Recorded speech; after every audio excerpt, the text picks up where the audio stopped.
Meus irmãos, a paz do Senhor Jesus, eu quero magnificar a Deus pelo privilégio que Ele me proporciona de poder estar aqui, vivenciando este momento fraterno, este momento histórico.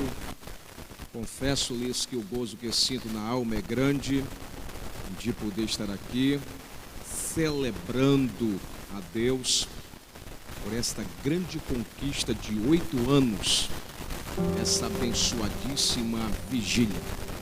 Eu estou sendo agraciado por Deus de vivenciar este momento histórico e eu estou tendo o privilégio, a alegria de rever aqui meu grande amigo, o pastor Carlos Maia, minha admiração, meu respeito, sua digníssima esposa, esse casal que eu aprendi a amar, respeitar e a considerar. E eu estou feliz de poder estar aqui juntamente com todos vocês. Na minha companhia está o meu irmão biológico, o pastor Jorge Farias, e o diácono Rubens, sua esposa. Cheguei de Belém, estava lá no norte do Brasil, já cheguei já era 8 horas, alguém foi me buscar no aeroporto, só fui em casa, tomei um banho e retornei para Goiânia, dia especial para participar desse trabalho. Vamos ficar de pé, vamos ler a Bíblia. Quem trouxe uma Bíblia, abro na carta aos Hebreus, capítulo 9, versículo 27. Eu quero compartilhar com vocês uma palavra que Deus ministrou ao meu coração e com certeza Ele vai gerar dentro do nosso interno uma nova essência. Carta aos Hebreus, capítulo 9, versículo 27, quem encontrou, diga amém. Diz-nos assim a palavra do Senhor: e como os homens estão ordenados morrerem uma vez, vindo depois disto o juízo. Tomem assento, por gentileza, todos quantos têm assento, e olha aqui para mim e ouça o que eu passo a vos comunicar. Meus amados irmãos, estamos diante de um quadro expectativo e fé da apoteose palavra da verdade. E eu quero, com base nesse texto que ora acabamos de ler, trazer uma palavra de reflexão baseado numa pergunta: existe vida após a morte?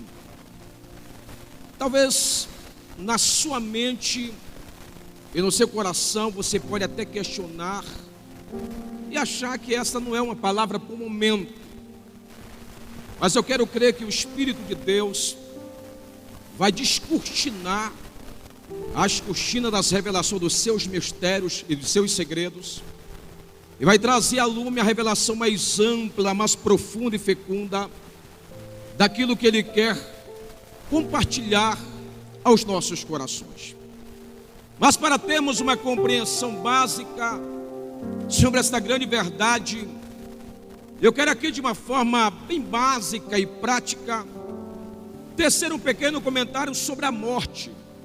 E eu quero dizer-lhes, e a morte é um assunto que muitos não gostam de falar, de pensar, de estudar, mas entretanto o viver humano encontra-se em sua jornada a ameaça da morte. Apesar de ser um livro alegre e que salienta a vida, a Bíblia, a poderosa palavra da verdade, ela não exclui a morte como um dos seus temas. Isto porque a morte é incontestável, é inevitável. Todo ser humano precisa se conscientizar, injetar na sua mente.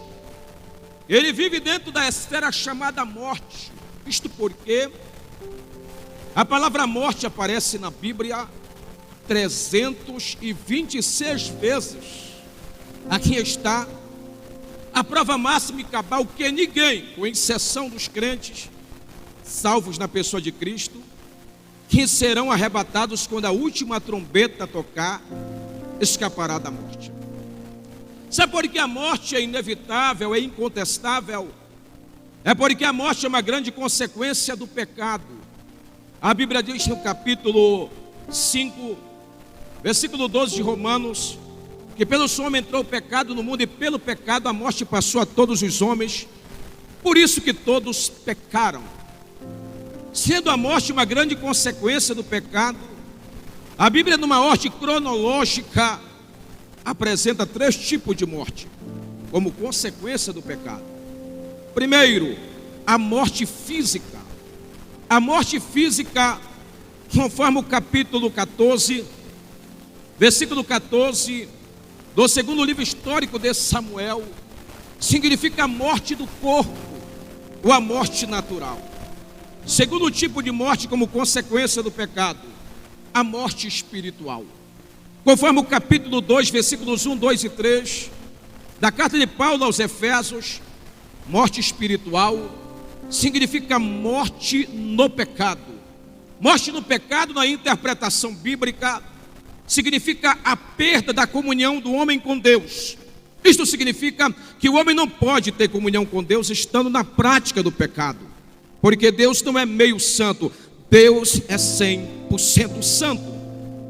Mas a Bíblia apresenta o terceiro tipo de morte como consequência do pecado, que é a morte eterna.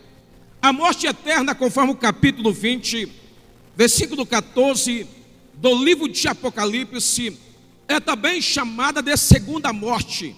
Segunda morte significa a punição eterna, como consequência do pecado. Mas eu quero focalizar com muita clarividência, à luz da Bíblia, a seguinte verdade sobre a morte como consequência do pecado. Se a morte é uma consequência do pecado, no capítulo 15, versículo 26, da primeira carta de Paulo aos Coríntios, a morte é apresentada como o último inimigo que será vencido pela ressurreição. Sendo a morte o inimigo, a qualquer momento este inimigo chamado morte pode bater na porta do ser humano. Ninguém sabe o centésimo, milésimo, o segundo, o minuto, a hora, o dia, a semana, o ano que a morte vai bater na sua porta. Isto significa que a qualquer momento a morte pode bater na minha e na sua porta, porque ninguém escapará da morte.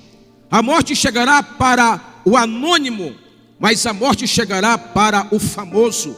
A morte chegará para o branco, mas a morte chegará para o negro.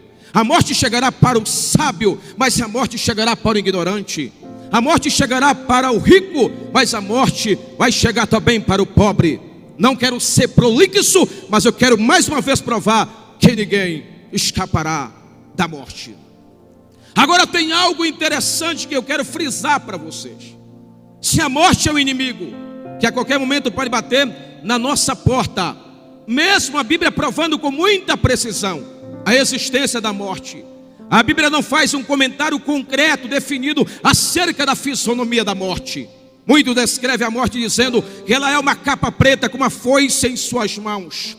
Na verdade, eu já li a Bíblia várias vezes, de Gênesis a Apocalipse, e nunca encontrei na Bíblia a Bíblia descrevendo e dizendo que a morte é uma caveira, com uma capa preta e com uma foice em suas mãos. Eu não sei se de fato a morte é uma caveira, com uma capa preta e com uma foice em suas mãos, mas eu quero dizer-lhes, pautado na Bíblia, que a morte é real. Sendo a morte real, a palavra morte vem do vocabulário grego thanatos. Vou repetir, sendo a morte real, a palavra morte vem do vocabulário grego thanatos, que significa separação. Aí eu chego a uma conclusão concreta à luz da Bíblia, que o alvo da morte, pastor Carlos Maia, é separar as partes material e imaterial do ser humano. Isto porque, à luz da tricotomia, triunidade, o ser humano é composto de corpo, alma e espírito. Corpo, tabernáculo, alma, componente que rege a nossa vida física. Da alma parte o pensamento, o entendimento, a vontade e o sentimento.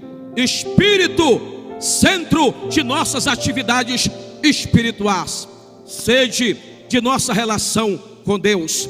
Alma e espírito, espírito e alma, conforme o capítulo 4, versículo 16 da segunda carta de Paulo aos Coríntios, formam juntos